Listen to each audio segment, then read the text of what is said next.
Welcome to round 3 of the Parenting Roundabout podcast for the week of November 29th. I'm Nicole Erdix, and I'm here with Catherine Haleko. Hello. And Terry Morrow. Hello. We're moms of teens and young adults, so when it comes to parenting, we've been there, done that, bought the t-shirt. But we're still waiting for that day when we'll reach the finish line and have no further need to lay down in a dark room with a wet rag over our eyes worrying about something or other. Wednesday is complaint day here on the Parenting Roundabout, and today we are complaining about cars and how they are totally not made for kids or moms. Most importantly, moms. Because we spend an inordinate amount of time in our vehicles, in this country at least. It's a very, very vehicle-centric world. So anyway, this topic came about because I have been following somebody on social media who reviews cars based on their suitability for mom life. So it's quite interesting. And she does a range of cars and vehicles and whatnot. And it got me thinking about the vehicles that I had when my kids were younger and teenagers and all the annoying features in them because they were not built for moms. So, for example, where do you put your purse? Where does it go? Where, like, honestly, does it go on the floor in the passenger side? Does it go in the passenger seat? Does it go on the floor under your feet? Does it go behind the passenger seat? Like, where does it go? Right. Yes. And you need it depends accessible. on where the kids are because you don't want it back in the back with the kids. Exactly. That's where they are. So then you put it on the passenger seat, but then once the kids start moving up into the passenger seat, then where does it go? Then they don't want it there. Right. Yeah. And then you're also juggling, probably a coffee and a water bottle. Then your phone, which is plugged into your car. Like, where does your phone go then? Right. Mm-hmm. And then where does your coffee go? I mean, you could put the phone in one cup holder and the coffee in the other cup holder. Because now in the vehicles, the newer vehicles now, you have to plug in your phone and you get Apple CarPlay. Right. Right. Like a couple years ago, a couple of years ago, you would put it in a holder on your, on your dashboard or something. Right. But now that's not a thing anymore. So you're trying to figure out all of these, like, where do I store things? Where do I put my sunglasses when I don't need them? I would just like my car to continue to provide the services that it started out providing because it used to connect to my phone so that, if somebody called me, I could answer it through the car and I could talk speakerphone through the, hands-free through the car. And it just won't do that anymore. Like it just refuses. And once you get used to something like that, it's frustrating when it doesn't happen anymore. Exactly. Because then you're trying to answer the phone and you don't have your hands on the wheels or on the wheel. Yes. I don't know. Those are some of my initial observations. There's plenty more though. Like, where do you put Kleenex? Your kid's going to need the Kleenex. Yeah. But why do you have to reach over to the passenger side glove box to pull out that Kleenex? Unless, of course, you have something stored in your purse. But that always gets used quickly. Pockets. You can get the round. You can get the round tube of Kleenex that goes in the cup holder. But then you're down a cup holder. There used to be ones that went on the visors also. Oh, yeah, like strapped to the visor. Then. Yeah, that's right. So then you're these are fiddling with that as you hit somebody else on the road. Right? I don't know. What are your thoughts? Were your vehicles cars kid friendly or not? Well, we had my husband always wanted a minivan and I didn't because I felt like they were too big and our garage is too small for the minivan. But the thing is that with the garage or with the minivan, you get the sliding doors. Whereas with the other cars, you have the doors that open out. And so that means both of our cars are all dinged up all over the side from our own garage. bumping into each other in the garage. So. Yeah. Sliding glass. The sliding doors are a good option, but they need to have that on cars. Yeah. I always bump the side mirrors when I'm driving into the garage in the van. Mm-hmm. So I don't know. I'm thinking of I'm thinking next generation with the things I'd like to see in a car to make it really mom friendly. Like, for example, I would like there to be cones of silence that could descend over each passenger so they could listen to the music of their choice. And I could listen to the music of my choice without editorial comment. Mm-hmm. Love it. Shouldn't we each have our own sound zone? Mm-hmm. It seems like that should be a thing that can be done. Yeah. I guess the kids could all put their earphones in, but if you're just taking a short trip, you don't want to bother with that. And it's not good for them anyway. And if you're driving, you can't. And I want to pump up my embarrassing music loud. So that would be super. Also, an automatic seat belt, both lap and shoulder, that just, once it detects weight on the seat, it just clamps that sucker down. So you don't have to keep saying, your seatbelt on? Put your seatbelt on. Don't forget to put your seatbelt on. The thing is dinging. I know you don't have your seatbelt on. Put on your seatbelt. Just make it happen automatically. You know, some form of restraint. Just like, just a little. Well, maybe that could be the sound zone. Could also be a small cage that would be protective in some way. This would make my life happy. I don't have that many bells and whistles on my cars. I don't have the hands free and all that, but those things would be helpful. For sure. Yeah.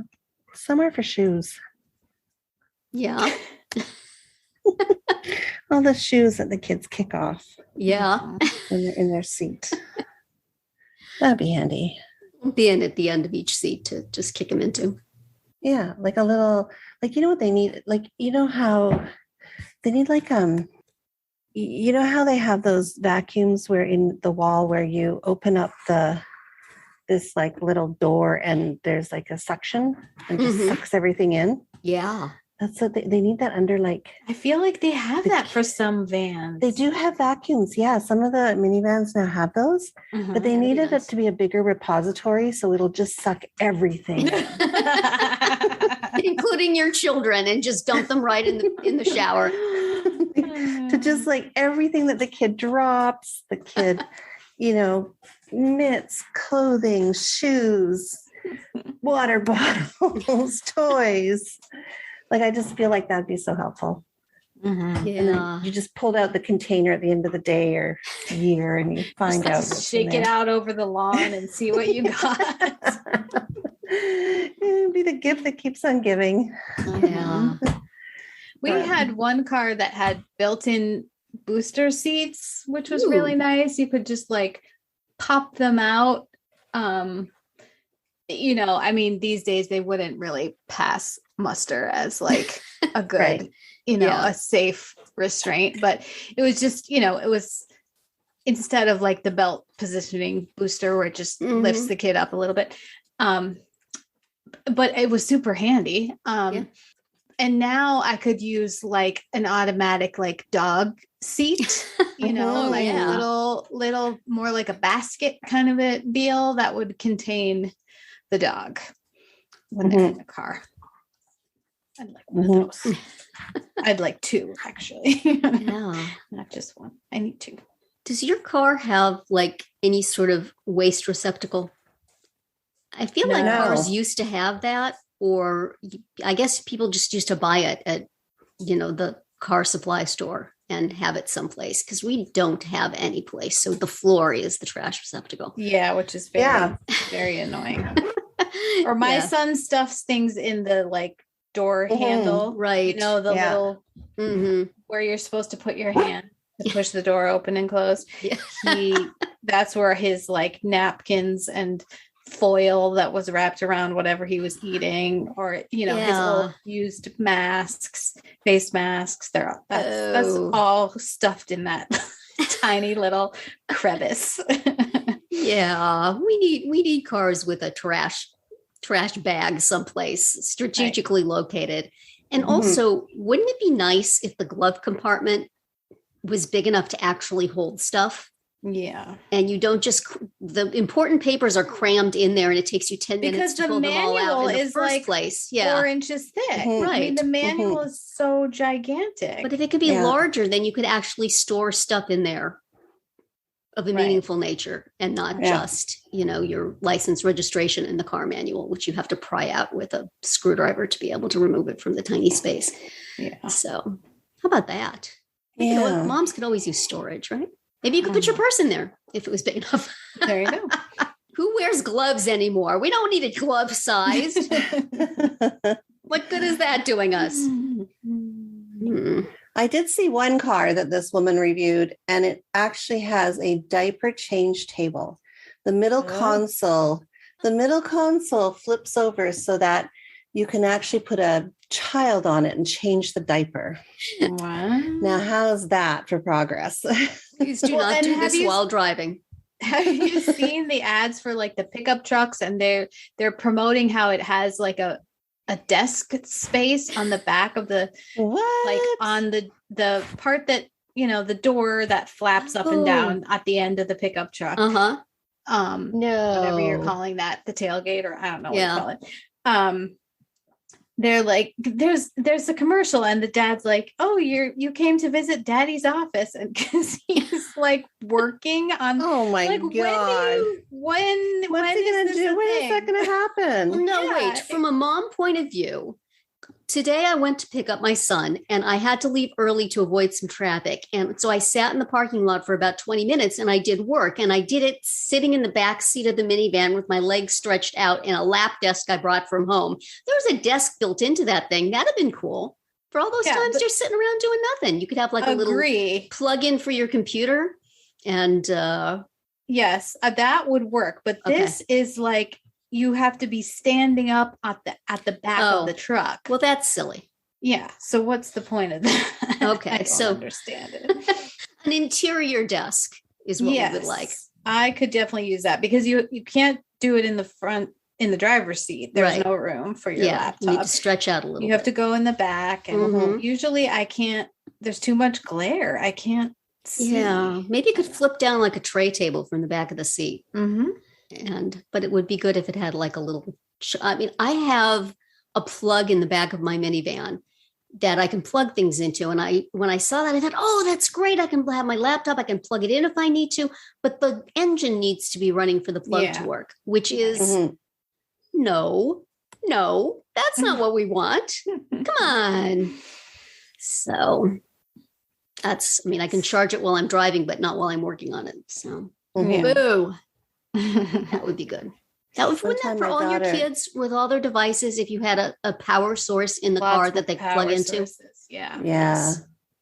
My daughter brought a bread maker into our car once. She was in the middle of making bread in the bread maker. Oh, goodness. We have brought on some of the skating trips, the parents bring a Keurig onto the bus. So same idea. Yeah. So many ideas. See, now we just need like Ford to hire us as mom idea people, consultants. Yeah. Absolutely. Anyway, that's it for today's round 3. Tune in tomorrow when we'll obsess about family splurges, and then on Friday to see what we've come up with for our Roundup picks this week. Find all our episodes at parentingroundabout.com and talk back in the comments there on our Facebook page or on Twitter, where you'll find us at Roundabout Chat.